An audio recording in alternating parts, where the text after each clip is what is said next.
Good day, good morning, good afternoon, wherever you're joining us from, everyone. It's my pleasure to welcome you to this session today. My name is Daniel Adeni, a professional officer with Hickley Africa, and I bid you welcome to this seminar, to this webinar today, which is titled The Flourishing Circular Entrepreneurial Ecosystem from Idea to Implementation.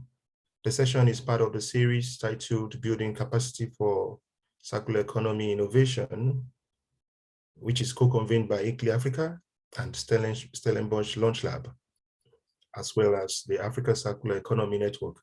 And it's funded by the Embassy of Finland in South Africa, to which we must also appreciate them and appreciate their effort towards this project. Before we continue with this webinar today, may I please remind you, or may I please intimate you of the webinar protocols. The session is being recorded, and therefore by participating, you are given the consent to be recorded. We also welcome active discussion in our chat boxes, and for you to also add your questions and your comments even throughout the presentation. And the recording and outcome of this webinar will be shared widely with the registrants. And so I'm looking forward to this session, and I'm very sure that it's going to be an interesting and enlightening session. At this point, I would like to hand over to Ridwana, who is our moderator for this session today, and who is going to facilitate the conversation for her to give us like an opening context of it. Over to you, Ridwana. Thank you very much, Daniel. Good afternoon to everyone, and to echo Daniel, a hearty welcome to this webinar series. It's already session 5.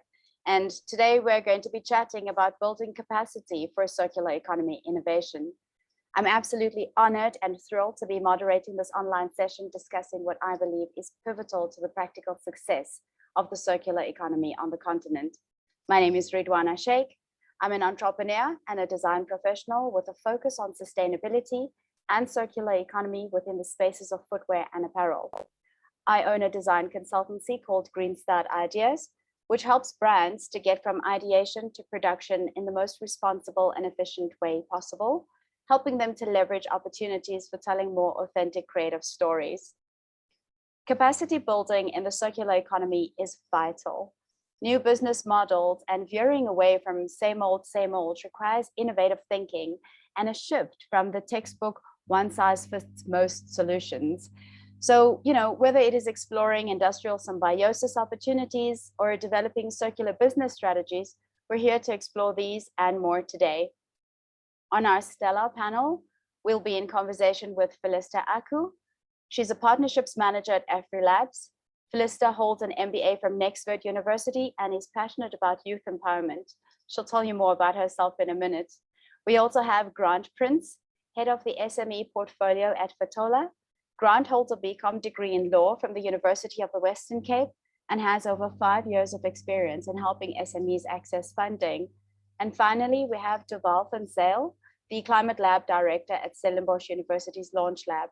Duval is a CFA charter holder and has worked with multiple founders across varying sectors over his many years in the industry. So Felista, let's begin with you. Can you very briefly describe what you do? A short intro of how AfriLabs approaches the fostering of the entrepreneurial ecosystem. You might want to unmute yourself there. Yes, please. Thank you so much, Ridwana. Hi, everyone. It's such a pleasure to be here to also discuss the subject matter. My name is Felista Aku. I am the partnerships manager for AfriLabs. AfriLabs is a network of innovation hubs across Africa. And currently we have 347 hubs spread across 52 African countries. These hubs are centers that provide various forms of support to entrepreneurs, ranging from providing physical co-working spaces for them to work from, to taking them through either an incubation program or an acceleration program to facilitating access to investment opportunities for these startups.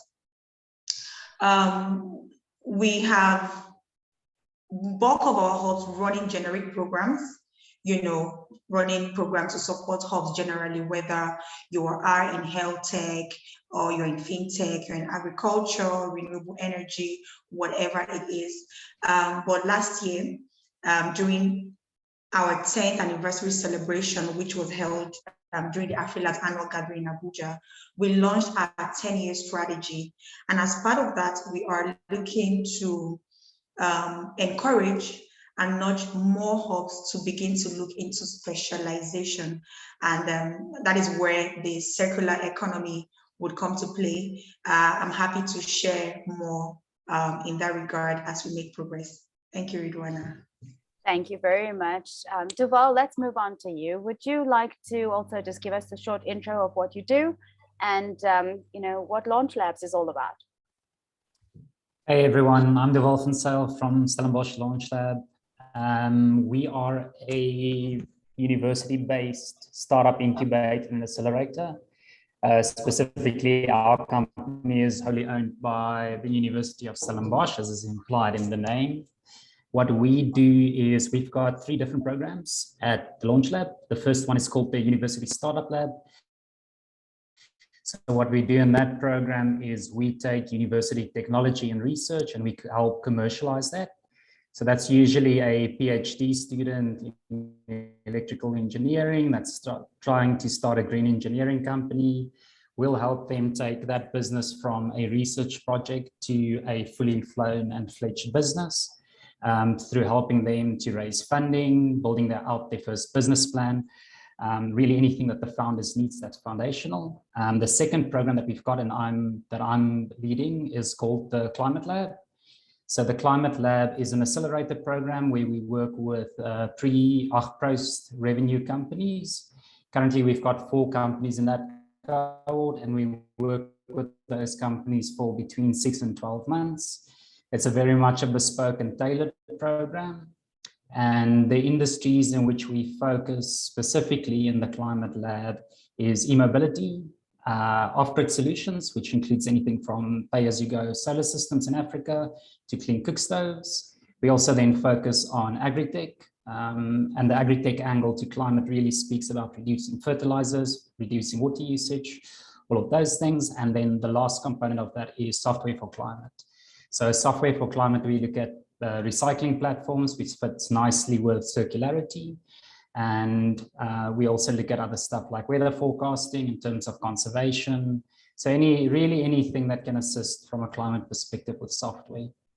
The last program that we run is called Countdown, and that's really just an early stage incubator for companies that's trying to go from ideation to commercialization. So that's us. We also do a lot of entrepreneurial awareness within the university. So we host a lot of community events, which anyone is welcome to join. Please check out our website. And also hackathons for big corporate companies like Mediclinic and FMB. So really trying to just raise awareness around entrepreneurship in Africa. And that's us. Thanks. Fantastic. Thank you very much. Grant, on to you. Thanks, Ridwana, and good afternoon, everybody. Really pleased to be on the call with you this afternoon. So my name is Grant Prince. I'm the head of our SME portfolios, so leading the entrepreneurship solutions desk across the organization and at Fatola. So Fatola has been around since 2007, and we help build businesses that last. So really working with entrepreneurs typically over an 18-month period to really move them to the next stage on their growth journey. So Fatola, so we run a couple of national business growth programs, so incubation programs, typically over that 18-month period, really working with hundreds of entrepreneurs across the country in all 9 provinces. We focus on businesses in rural areas, in township communities, and working in places where opportunities are hard to reach. And we've also got a history of working in the green economy and now in the circular economy. We recognize the potential of the circular economy, not only to create jobs, but to really be a compelling business case for entrepreneurs in kind of these underserved regions. And that's really one of our goals with our Circular Economy Accelerator, is really to put the spotlight on the circular economy as a viable pathway for business growth in South Africa, but also to bring more opportunities or resources close to this area of development. So yeah, happy to be part of this conversation today. Thanks, Ridwana. Thank you very much. That's really insightful. But it's also encouraging to hear that so much is actually being done to service innovation on the continent. We tend to fall into the cycle of, oh, nothing's really happening around here. But the truth is there's actually a lot that's going on.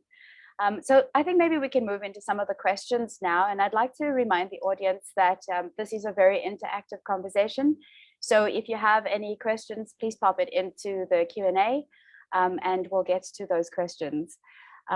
So I think maybe let's begin with the relevance of incubators, accelerators, venture builders in stimulating the circular entrepreneurial ecosystem. But I think I'm going to give this question two parts. Firstly, what is the relevance of it? And secondly is what complementary industry assistance or systems could facilitate the strengthening of the circular entrepreneurial ecosystem? And I'm going to leave this question open, and whoever wants to grab onto it is more than welcome to. I don't mind having a first go at this one. So I think if you look at first principles from an acceleration, incubation, and then also a venture building perspective, what we always look at is our role in the ecosystem is really to help companies to increase their probability of success. So that's what it all comes down to. So that could be done in various different ways, helping companies to assist with the narrative in terms of storytelling, helping them to raise funding to kickstart their business, any of those things. The question then is, why is an accelerator best placed or an incubator best placed to fulfill that role? And it really comes down to seeing a lot of different companies either get stuff right or make mistakes. So it gives us the opportunity to really see patterns forming within the industry, and then to take those learnings and apply that to new companies that come into our programs. At the end of the day, I think 75% or more of early stage companies don't make it and fail. Move that number down from the 75% and ensuring that it's success. So at a high level, that's what I see our role as being from a relevance perspective. And then secondly, to your question, which are the other players that needs to play a role? I think really an incubator and accelerator also plays the role of facilitating introductions, bringing different people together, raising awareness, all of those things. So I think a lot of different players in that respect, commercial partners, corporates, funders, all of those players play a huge role within the startup ecosystem. Mm-hmm. Mm-hmm. Would anyone like to take a stab at it? I'd just like to add, thanks, Ridwana. I think, so we work a lot with the businesses that typically join our programs have either had a year in the market or more. So I think, maybe we don't work with them at the very early stage when they start up. They kind of have an initial track record, and there's a little bit of a business model there. And what we've definitely learned over the years is that, and from ourselves being entrepreneurs, is that it can be a lonely journey as an entrepreneur, and there are lots of difficult challenges to navigate. And so I think for incubator, you can serve as a valuable support network to that business owner. And your peer group on the incubation programs becomes a really valuable source of relationship, emotional and kind of mental support as well, in instances where you're dealing with difficult challenges trying to grow your business.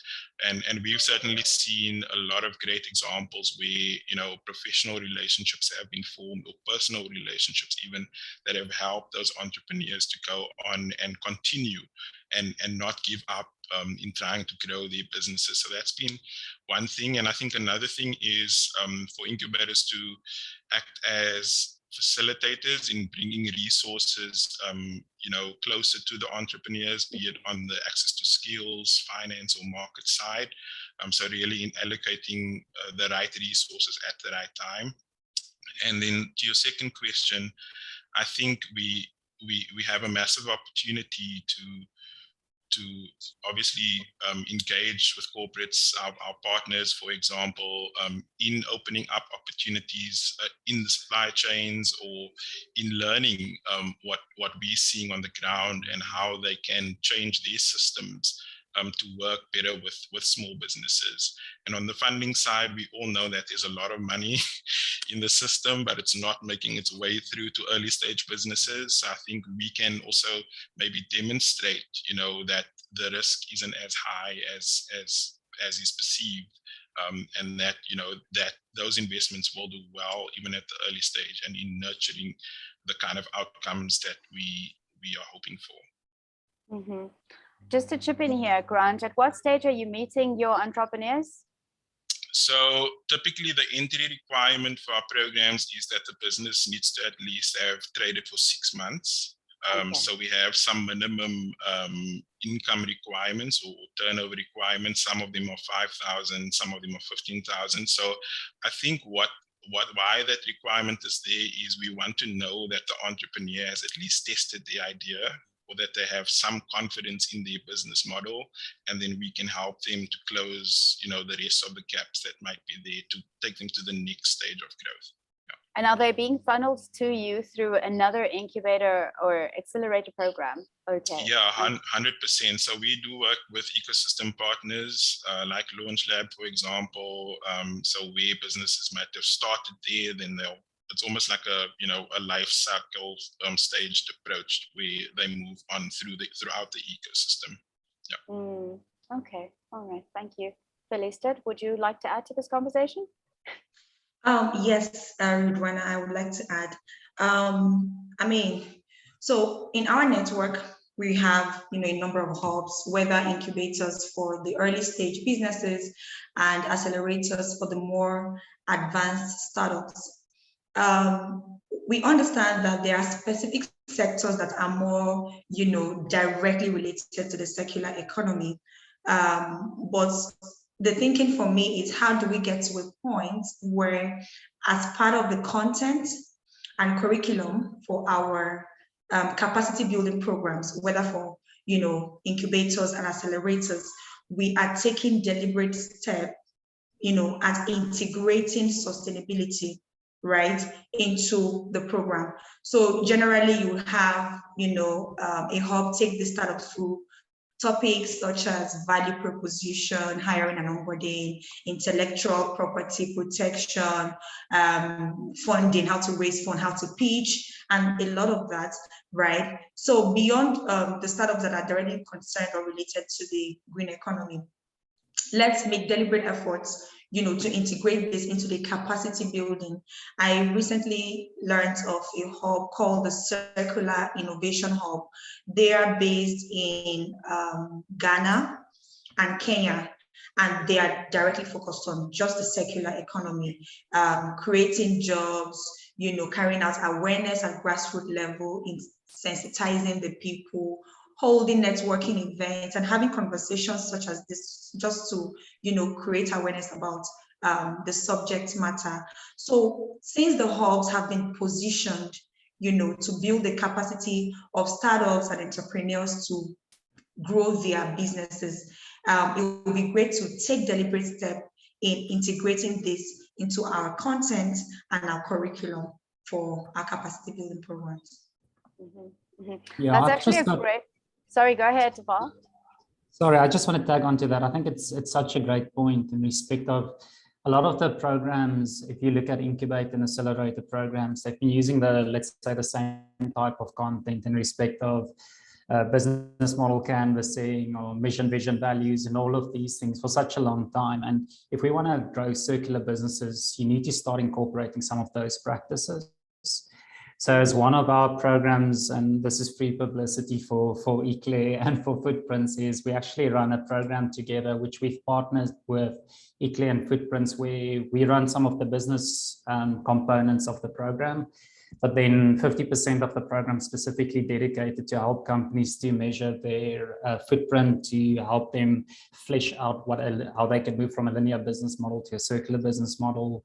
How do you measure circularity within your business? So it's also asking, I think what the ecosystem's asking is for these accelerators to really evolve, to be able to help these businesses, not only from a business perspective, but also from a circularity perspective.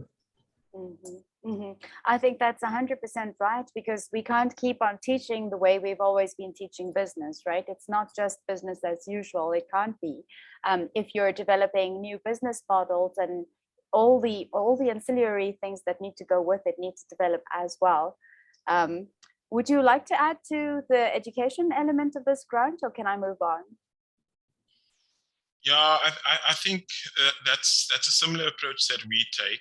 Is, Fatola is in the business of business growth. So we do also focus on the business growth side, and we bring in skills or expertise we require, particularly on educating entrepreneurs about circular economy and the opportunities there. I think on our programs, we've been quite deliberate in working with partners to integrate strategies for businesses to become more sustainable, or to integrate circularity concepts within their business models. It's not as easy as it sounds. No. Because for an existing business to change, there's a large amount of resources that's required for them to change. And often, the entrepreneurs that we work with, the business is their livelihood. So any changes that they make needs to be carefully thought through, and time and patience is required for them to make those adjustments. And so I think where the most effective method or kind of mechanisms that we've seen is through collaboration, so through learning from their peers who are fully circular or who have tried something and it's worked. So that's often been the kind of the entrepreneurs are more receptive to trying out new solutions where it's worked for somebody that they know, rather than learning from a book or listening to a webinar.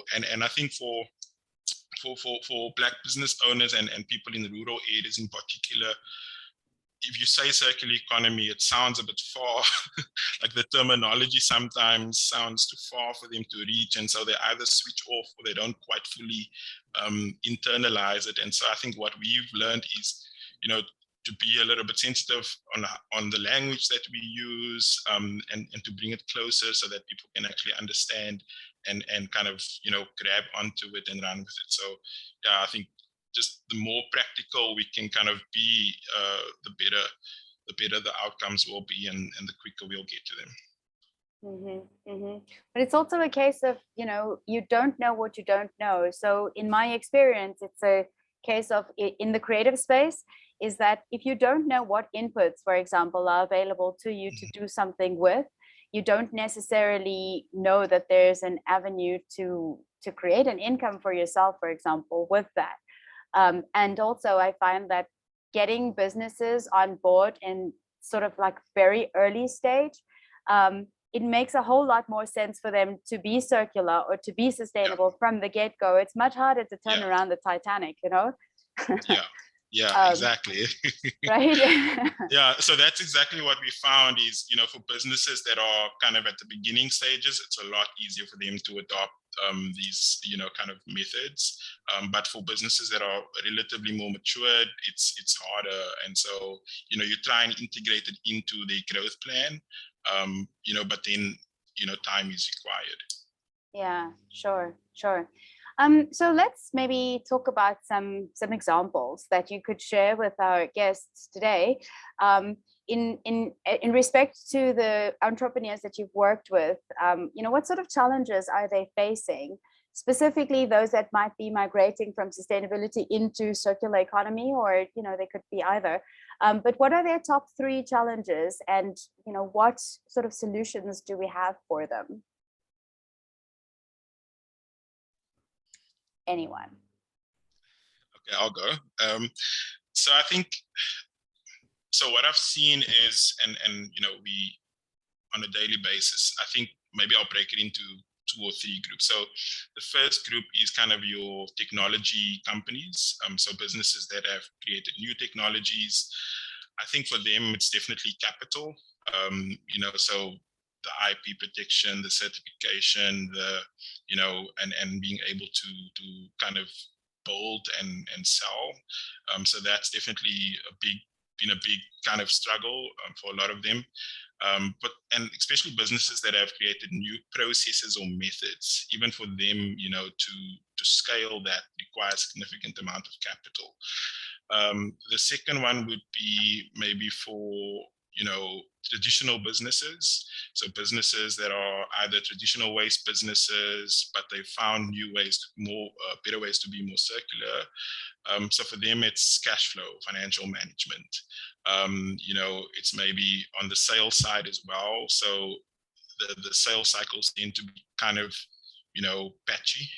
So you'll have one sale in month one, and then 2 months go along until you get another sale. So for them to plan their sales better is where a lot of our focus has been around access to markets, but particularly around sales promotion methods, and not just introducing you to a potential customer, but helping you to close the deal and then follow through on execution.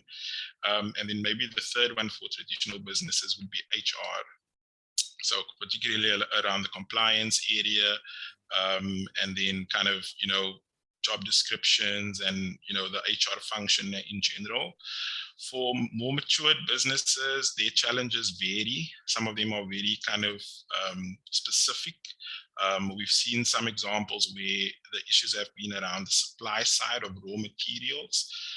So for businesses, for example, that are already fully circular, their challenge is around securing the right raw material inputs so that they can beneficiate and kind of produce the product or service. So I think different challenges are more kind of acute in the different stages of growth, or depending on the type of business that you're working with. Mm-hmm. Mm-hmm. Yeah. Felista, would you like to go next? Yeah, I mean, just to add to what he just said, I think for the more advanced entrepreneurs and startup, the first challenge in their mind is a mental shift, right? You've run this business using the linear model, and you'll be making your profits, right? And then it's time for you to think more strategically, to say that, my business goes beyond profit making. How do I ensure, I am conscious and aware of my environment, and I don't, affect it negatively and the likes. So there is a lot of thinking to do in that regard, and then you're beginning to think pivoting and what the impact might look like, right, on your company. That is on one side, but then I want to speak particularly about the government action. Right, we still get back to policies. You just have to be certain that if I go this route, I will not be negatively impacted by one policy or the other that wouldn't support it. Take, for example, you go into the usage of materials that are reusable, right, for your production, and then you pay tax on the first production, and then you pay tax on the after reusing or recycling, right? I think while I was reading, is it China now that has like a tax policy for such recyclable products and the likes? So there is a lot that goes on, and beyond the support that the startups get from the hubs and their willingness to say, I am committed to this cause, right? The government has to ultimately create an enabling environment that supports these ideas of reusability, this idea of recycling, this idea, so that when startups put in the effort, their effort is not thwarted at the end of the day by one policy or the other. For example, at AfriLabs, we are launching our policy roadmap this year, where we will be working with hubs right, to identify some of the issues that has been of challenge to them. You know, they've worked with startups over the years, and I'm sure that there are some recurring, you know, experiences that calls for advocacy, that calls for, you know, engagement to put down on paper certain policies to guide and sort of protect, right, these startups. So once we gather this information, we begin to have conversations around this, begin to engage government. And we know it's a long process, but we have to start from somewhere, right? I know we are talking about the circular economy here, but I want to give an instance of, you know, a startup in Lagos that went into the Okada business, that's bike, right? Like a logistics business, and then raised funds for that course, and the business was doing very well. And then the government wakes up one day and banned the use of bikes in the States. Oh. So automatically you can imagine how much impact, right, I mean, that would have on the business. So a startup wants to be sure that, yes, I love the idea of circular economy, I am committed to the cause. However, am I safe, right, taking this route in this country where I'm currently operational in? Yeah, these are some of the things I'm thinking about. Mm-hmm. Thank you so much, Felista. Deval? Yeah, I've got something to add there, and it might be a little bit contradictory, but I think startups in the circular economy, some of them from a storytelling perspective tend to rely too much on being circular and forgetting that they need to sell a product that clients want. So really still focusing on your unique value proposition. So if you're selling a product to a client, you still need to ensure that the fundamentals is in place. It still needs to be hopefully at a lower cost. If it's not at a lower cost, you need to educate your client as to why they should be paying more for your product. So it's really, in terms of storytelling, you shouldn't just be storytelling when you're at the accelerator. You should be storytelling to your client to ensure that they understand the benefits of buying that circular product. So I think that is extremely important. I think the other thing that companies struggle with is finding mission-aligned investors or mission-aligned partners. So again, it comes down to storytelling. So companies should really try and partner with people that are mission-aligned and not take the first money that's available. We've had a scenario with one of the companies that we work with, where they are trying to move to a circular business model, but the current investor is not allowing them to do that.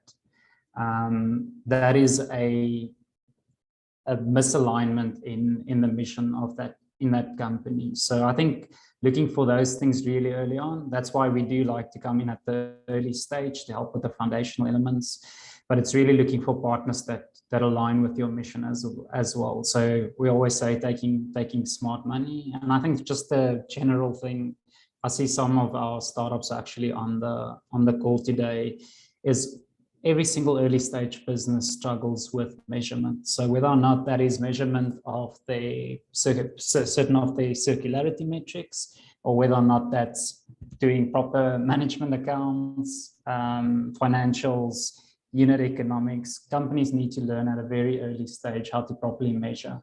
We do assist them with the various different partners to start that from the get-go. It's very difficult to raise funding if you don't measure properly. So that's probably one of the things that I'll say is having the discipline to measure at an early stage and to understand the importance of that. Mm-hmm. Which then circles us back to our previous point about education and what education needs to look like in a circular system and how that changes as you are educating people to be a part of a circular ecosystem, right? So what do you think actually needs to change in terms of, I'm going to just stick with education for just one more beat here.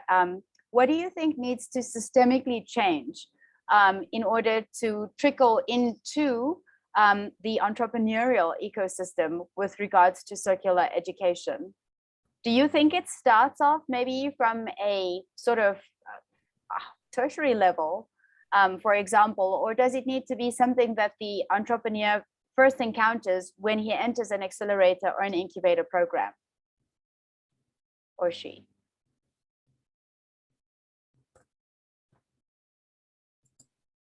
I'm going to ask Grant to chime in here. I think the earlier, thanks Ridwana, the earlier we can start, the better. You know, if there's an opportunity to share these stories at school level, you know, obviously it's preferred, but often, you know, we only encounter this late in life. And I think the way that a lot of business owners have taken to circular economy in our experience has been, what is the opportunity? You know, what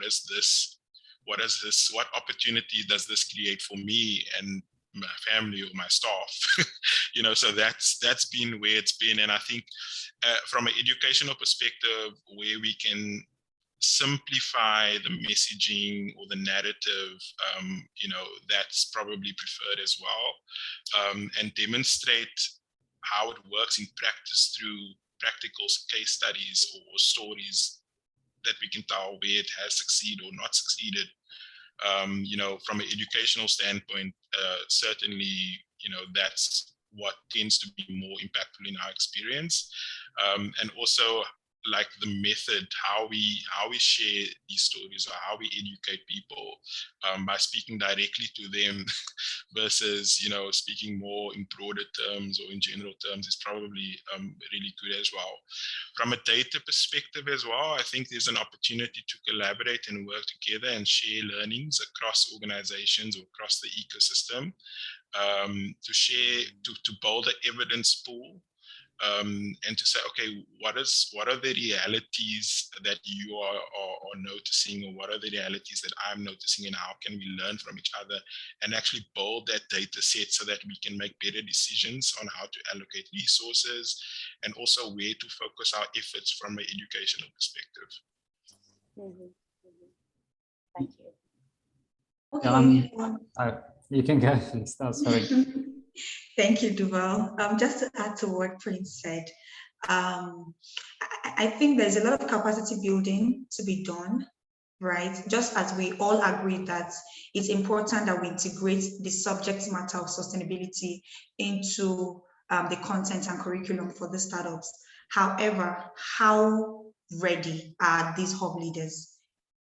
So if there is a gap there, if their capacity is not properly built in this regard, how do they effectively, you know, support the entrepreneurs within their network on this subject matter? And to be honest, sometimes some of these things go beyond the theory, but it's okay. We can get started with the theory, right? And then just, you know, have this conversation, create content, create curriculum that, you know, hubs can begin to deploy.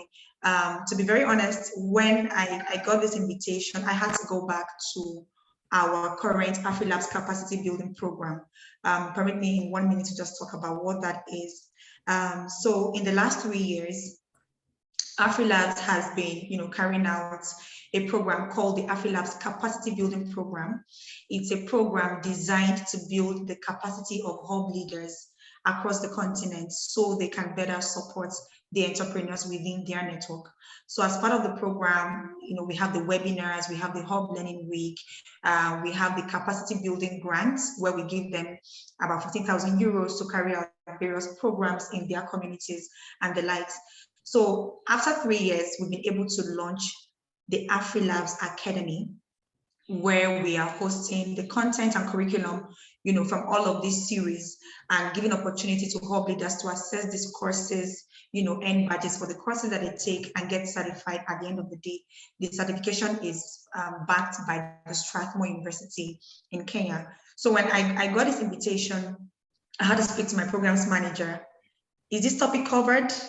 And then I realized that it hasn't been covered. And then I have taken it upon myself, you know, to ensure that that topic is covered because it is so important. It doesn't matter if, you know, the startup is directly linked to the circular economy sector. Every startup should have some sort of sustainability plan, right, for their business.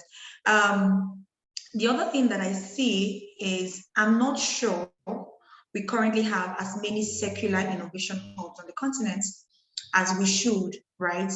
I know there are different approaches to this. So there are the hubs where, you know, they even go to local communities and raise awareness, you know, do this way, do it that way. You know, the environment has to be protected. We have limited resources. You don't have to waste it. You know, how do you show to make a difference in your choice of buying and patronize, you know, recyclable products. So we have that on one hand.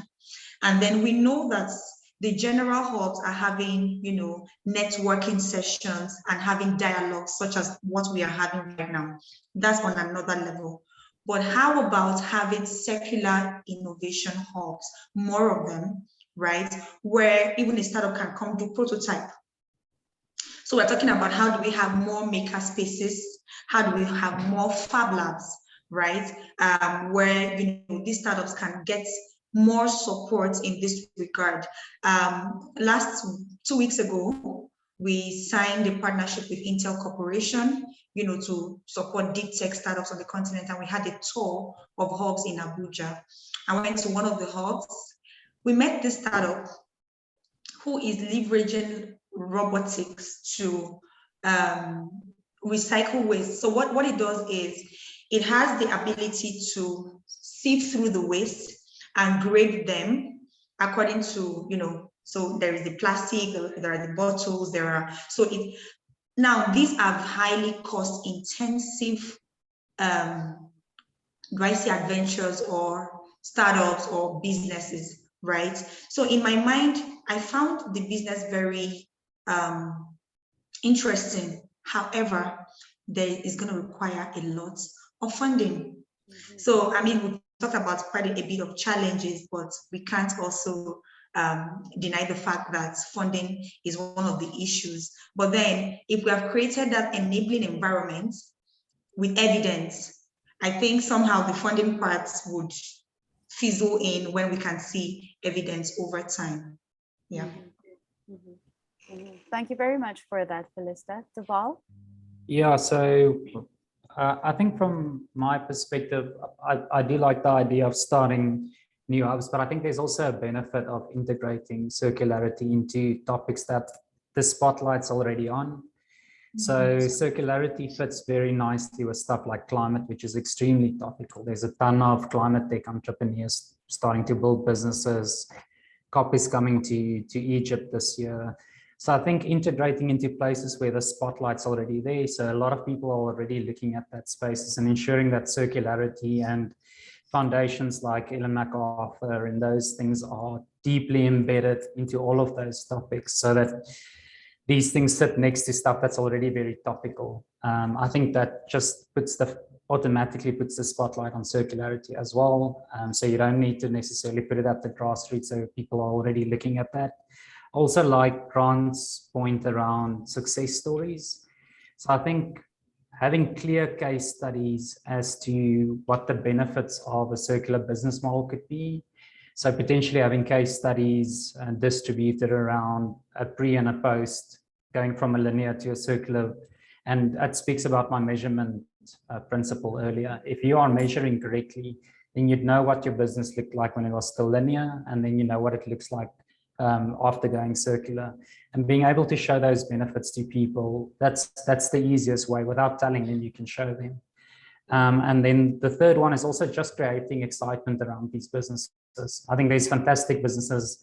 People forget, like something like Uber is actually to a certain extent a circular business, right? It's part of the sharing economy. So we should also not always think about circular businesses as new business. People have been building great circular businesses forever, and also just highlighting that I think is really important. Yeah, normalizing the circular economy, I think, is what's necessary at some point. I am going to just read a question. It's not really directed to anyone, but it's from an audience member called Daniel Mulat. I can't get a is somebody talking? Somebody hasn't muted themselves. All right, so it's a question from Daniel Mulat that's asking, what are the top attributes that help early startups to succeed? Team composition and leadership, business idea, early funding, anything else? So it's a bit of an open-ended question, but I guess maybe let's just hone it into the first part of the question with what are the top attributes that would help an early startup to succeed so that eventually they can perhaps get funneled towards maybe Fatola, Grant? Because you're meeting them at a certain stage, right? So I'm going to give this question to you, but I would like both Felista and Duval to chip in. Yeah, value for the customer. So if you can have a customer before you build the business, almost like sell it before you make it. That's definitely, we like to encourage our businesses to operate quite leanly. So wherever you can make a sale before you even produce the product, go for that. So customer, validate your market and your customer opportunities. And then you, as the entrepreneur, as the leader, is it something that you're willing to really go for and give it your best shot? I think where access to market, access to finance opportunities have succeeded in our experience is where the business leader has been committed and determined to make it work and proactive around making it work rather than waiting for a handout or for the opportunity to come to you. So that's the top two, is markets, so validate the market potential. The business model, you can fix that and you can get help to fix that, but you have to kind of see it and be kind of really determined to achieve your goals, and then know that the customer is out there for you to serve. Thank you. Okay. Duval? Okay. Oh, I'm going to come back to you, Felista. sorry. Okay. So for me, I definitely think it seems like that question's already been answered to a certain extent in the question, Yeah. but I think team definitely. So when we're looking at picking companies, we are looking at the team, because the chances are, to Grant's point, that the business model is probably going to change. Some of the features are going to change. It could become a completely different product, but what we look at from a team and founder perspective is really a founder that has conviction, so really understands the industry. There's a great blog post, if anyone wants to go and read this, by Chris Dixon, called The Idea Maze. And it's really founders that have scouted out every single thing about the industry. So they know that if they take a specific decision, what that means. They understand the previous companies that have tried to do the same thing. So we look for that in our founders. It's people that's really curious, that have conviction. That for us is the first thing. And then on market, I also think you need to decide what type of company you want to be. So do you want to be at an early stage? You need to decide whether or not you want to be a lifestyle business. Do you want to be a startup that's VC funded? Making that decision early is critical. And then it comes down to Grant's point again around market. So to be able to scout out your market, it does not help that you've got an exceptional team. If you've got a small market, you will lose. Like there's no point in building that business. So understanding from the get-go whether or not there's a big enough market is critical. I did warn you that it was an open-ended question. Felista. I mean, I totally agree with Grant and Duval. But one of the things I'm very particular about for startups, and I feel it's super important in determining the success of such startup, is their value proposition. I mean, first things first, before you begin to even think whether you have a market for this and all of that. What is the product, right? And then you have to be able to define what stands you out. Okay, what is the value I'm bringing to the market? Someone would say there is nothing new under the sun, but innovation makes things better. So I might not necessarily be creating something new, but I might just be, innovating around something that already exists. So if I'm able to, sit down, and trust me, this takes a lot of research and it takes a lot of time, right? To be able to understand the value and what you bring to the table. And that goes side by side with analyzing who your competitors are. This thing I find really, really relevant. Is it already in the market? Who are the people doing it? How are they doing theirs? There is a lot of things. So value proposition for me is very, very key for the success of the startup. Thank you very much. Felista, I'm going to stick with you for a, sorry, go ahead. Sorry, I just have one question, and I think Felista has it absolutely correct. I think it's also because we are a university incubator, one of the biggest problems that we see is people starting with a solution and going out searching for a problem. And it's critical when you speak to founders to ensure that it speaks again to the IDMAs and all of these things, that they've got an obsession with the problem. If they've got an obsession with the problem and you back a great founder, we back them to find the right solution for that. So, yeah. Thank you. That's really interesting, Topical. Felissa, like I said, I'm going to stick with you for this one here, based on what you had mentioned earlier about the Okada story. But what do you think is the role of government, or how does government assist in fostering a circular mindset or a circular entrepreneurial ecosystem? Okay. I don't know if you forgive me if I say that we would not let the government take the lead role. Because if we ever allow the government take the lead role, we might still be having this conversation in the next 10 years, and then we are not, making any progress. One of the things AfriLabs has done over the years is to serve as a convener, right?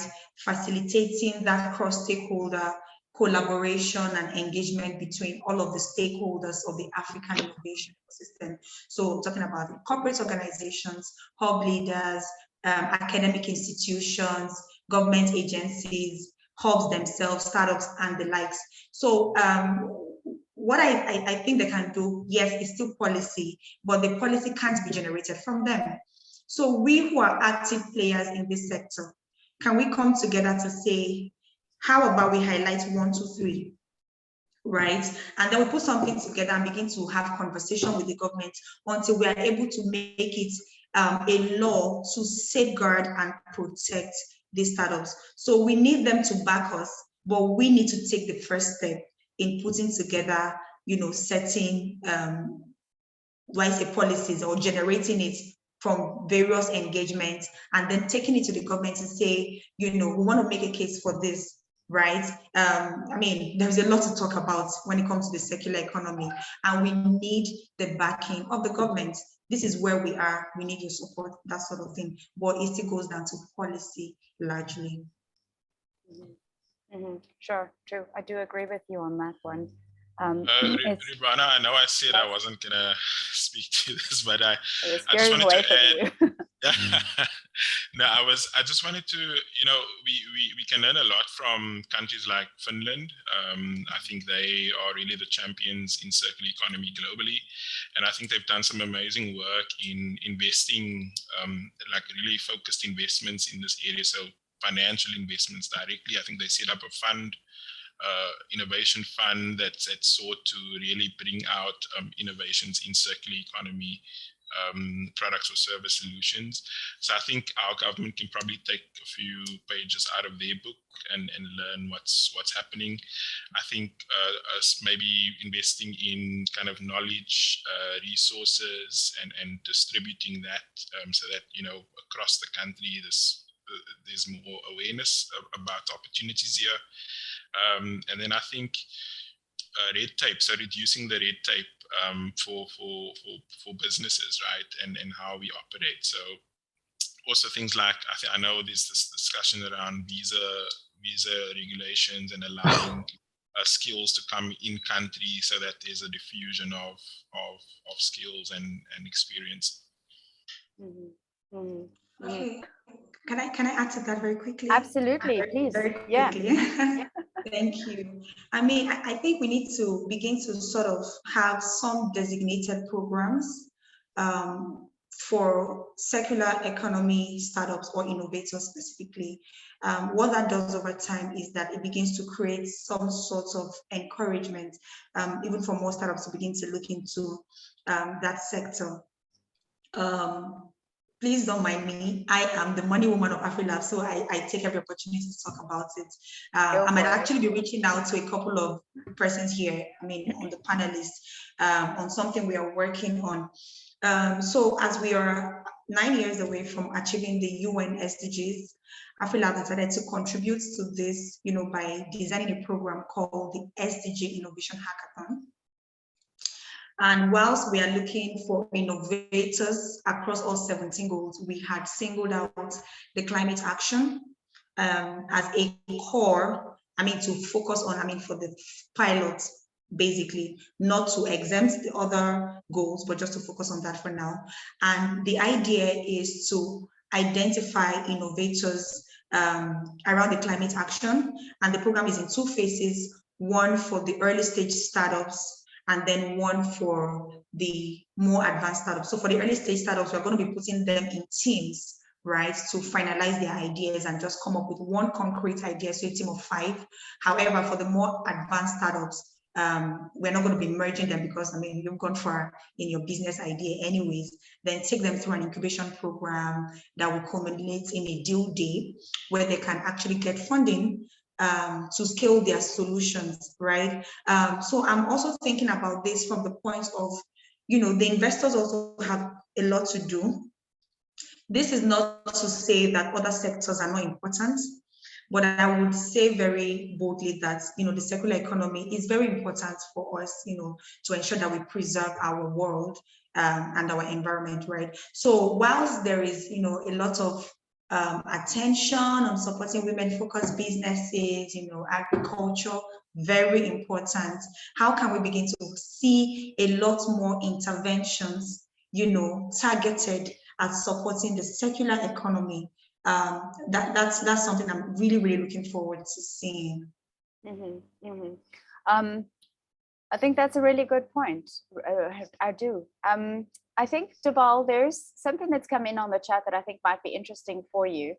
And Deborah says, I believe innovation is one key feature of the circular economy. When entrepreneurs have access to quality information, it helps to avoid common pitfalls, to avoid repeating research and experiments, and to identify existing gaps that could speed up innovation and solution creation. But currently there's a wide disjoint between entrepreneurs on the continent. How do we bridge this gap and make data available for innovators to build on? How do we make this information essentially more accessible? I feel like that might be one that's perfect for you.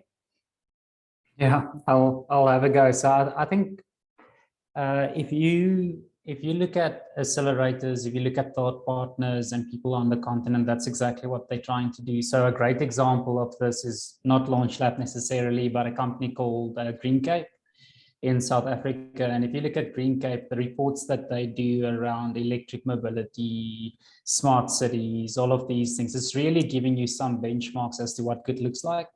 I think accelerators as a whole really gets companies, so you can have 10 or 12 companies in the room really sharing ideas with each other. So I think it's that role that we were earlier speaking about, that Grant was also speaking about, in terms of having a cohort, facilitating introductions.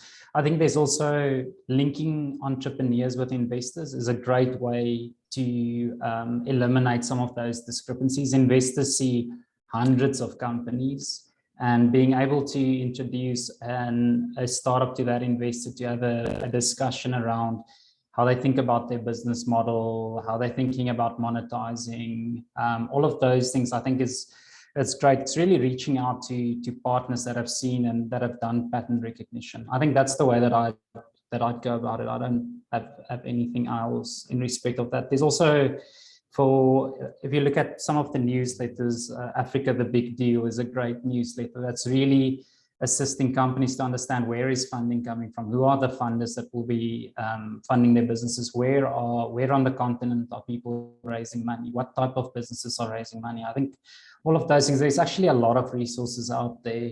I think it's the role of accelerators and incubators to ensure that the companies have access to those, that they are aware of those things. I'm almost condensing that down because it can actually become too much. I think acting as a source of credibility and giving people the best links to information. Mm-hmm. But you segued beautifully into my last question, which is, there's a common sentiment about African entrepreneurs being over-mentored and underfunded, that we have this sort of concept of serial incubates, and they hop from incubator to incubator, but in most cases I don't believe that they're hopping from incubator to incubator just for the heck of it. I feel like there's something inherently missing that doesn't allow them to go from the safety of the incubator into full-on scaling. And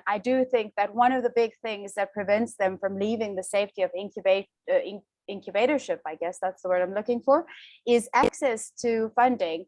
In all three of your experiences, how accessible is funding actually like we're being specific now, circular economy funding?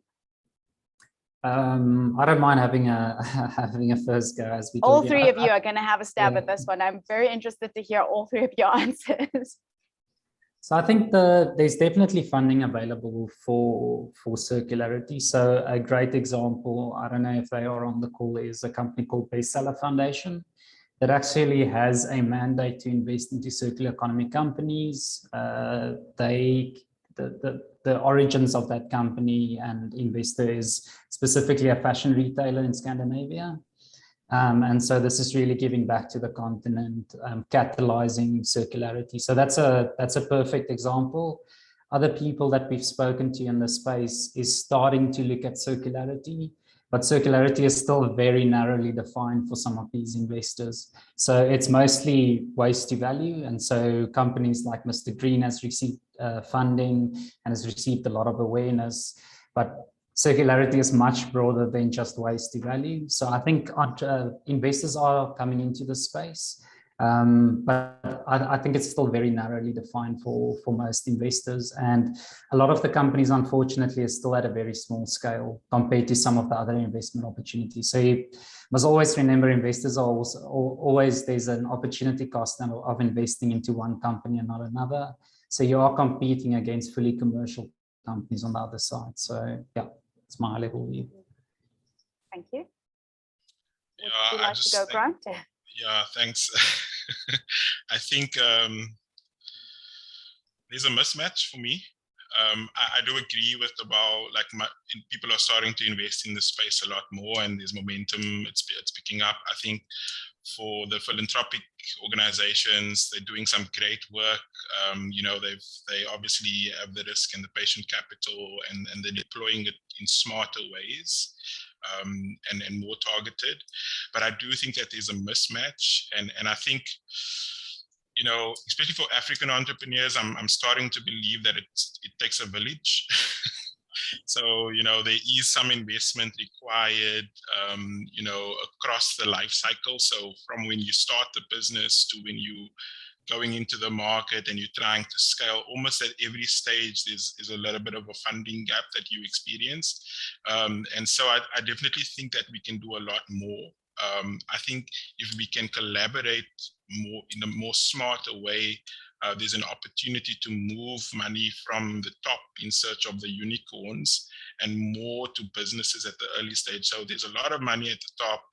Everybody's looking for the unicorn. All of the investors are complaining about pipeline, but nobody's really willing to invest and take a risk at the early stage. So I think we definitely trying to do something about that. I think there are some really great grant funding initiatives with competitions and stuff like that support the development of ideas.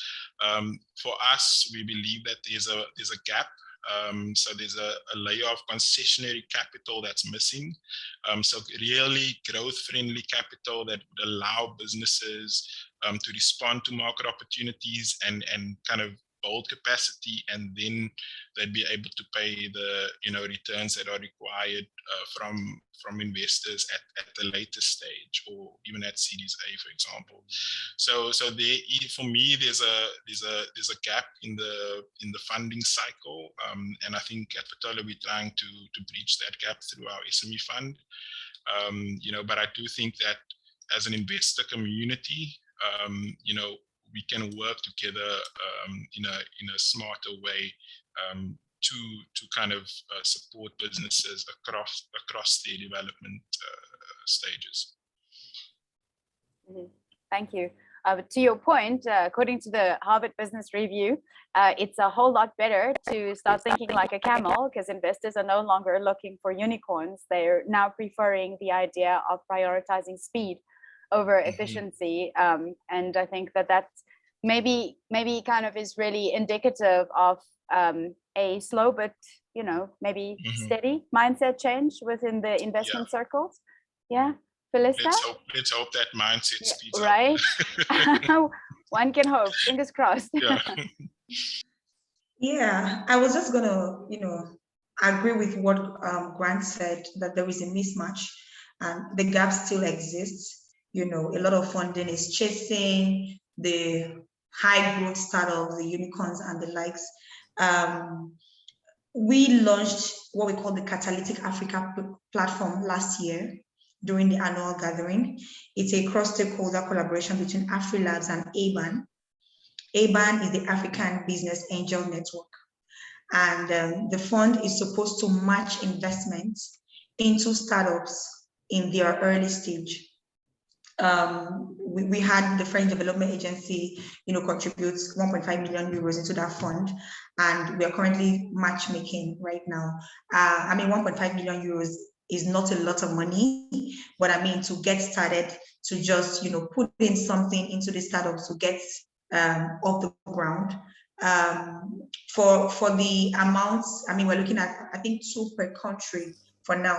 And what is very unique about the matching is that for every fund less than 10,000 euros, the investment platform doubles the amount. So if a startup raises, for example, 5,000 euros, the platform will give 10,000 euros as grants. And then if you raise above 10,000, for now we have a mark on 20,000. So we don't match more than 60. So if it's above 10,000, the platform will triple that amount, right? So if you raise 20,000 euros, for example, the platform will pay you 60,000 euros to make it 80,000. To still respond to, how much funding for the circular economy, when we're highlighting the beneficiaries of this, fund, we're looking at agriculture, health, finance, and all of that. And circular economy wasn't highlighted as a sector or a category to focus on, even though we understand that there will be some sort of sustainability integrated into all of these other sectors that we've been able to highlight. However, how about we have the fund and say, this amount is going into startups in the circular economy? That is something we are not quite seeing, in comparison to the other sectors. But then I also believe that a couple of funds are beginning to come up targeted at the early stage businesses. A couple of them are beginning to spring up here and there. Thank you so much for that. So I'm just going to quickly recap some challenges, because there might be people in the audience that actually are in the position to help out with those challenges at some point. So we've highlighted the challenges as storytelling, finding mission-aligned partners, access to HR and legal funding, or the costs of that, access to general funding, scalability, and the inability to future forecast, especially on political volatility. And with that, I am going to say thank you very much to Deval, Felista, and Grant for sharing your insane amount of knowledge,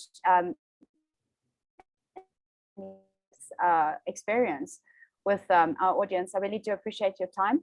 We have come to the end of this particular webinar, so thank you very much for that. I'd like to remind the audience that all the links that our panelists have mentioned would be in the chat box, and all the details that we've covered during this conversation will be there as well. Thank you to the audience for your participation and your questions, and also thank you to sponsors and conveners of this webinar. Daniel, I'm going to hand over to you. Thank you. Thank you so much, Ridwana, for that. And I must especially thank our panelists for doing a good job. Just also talking about investment facility. I think the AFDB recently launched the Africa Circular Economy Facility recently. So we're just basically watching to see how that evolves, and they will keep people in the loop on how that evolves and how we can take opportunities around that and use that to assist our entrepreneurs. I believe it has been an interesting session. A lot of things coming up around collaboration, around innovation, around even education, around circular economy, starting that early as possible so that we can shape businesses better and make them to be responsive to the needs of the society. And in a way also to reflect on what Duval said, trying to balance, we've seen businesses with a lot of passion for circular economy or sustainability, and they don't actually take care of the business model. And so trying to balance all of these things, because essentially you're also businesses and you have to have what you are delivering to customers and what your value is in the society. I'll just basically have some announcement and then I'll be done. Firstly is to intimate us that we worked with Ellen MacArthur Foundation, the circular economy, around some papers. We developed some papers, we wrote some papers, and they are out. And if my colleagues can actually put the link out there, we want you to familiarize yourself with these circular economy papers around different sectors where circular economy is important. We want you to read these papers, reflect around it, and provide a sort of review of what the learnings are. We want to use it to build it's called Circular Economy in Africa, Examples and Opportunities. It was led by Ellen MacArthur Foundation and also with Italy Africa Circular Economy, also working on it. So please reflect around papers, provide us with your review. And finally, for this session, there is a survey that we want you to complete. And if you can throw that into the chat box, please tell us whether this session has been useful for you. It's just basically going to take like 2 or 3 minutes of your time. If you can do that, you can quickly pick it up now before we end the session and just supposed to fill the survey. I trust that you will do that. Finally, I want to thank everyone for their active participation, people who dropped questions and comment on the chat box. You have been very, very helpful. I want to thank our facilitators, so Ridwana, for doing a very great job, and our panelists, Felista, Grant, and Duval. You have spoken about collaboration, and I believe that at a certain point in time, we are going to collaborate, or we continue to collaborate and look for opportunities to essentially drive the transition towards circular economy in Africa. I believe it's what we can do, and we'll continue to work on that. On behalf of my colleagues at Italy Africa, on behalf of the Africa Circular Economy Network and Stellenbosch Launch Lab, and also the Embassy of Finland, we want to appreciate everyone. And we will see you next month when we we'll talk about another topic, which is very important. It's going to talk about what we reflected on last year, finance, would de-risk the vision. Would the risk the vision, in other words, who is supposed to carry the risk when we talk about this, especially for our startups. It's going to be an interesting session, so please join us. On behalf of our team, I say thank you very much and see you next time. Bye.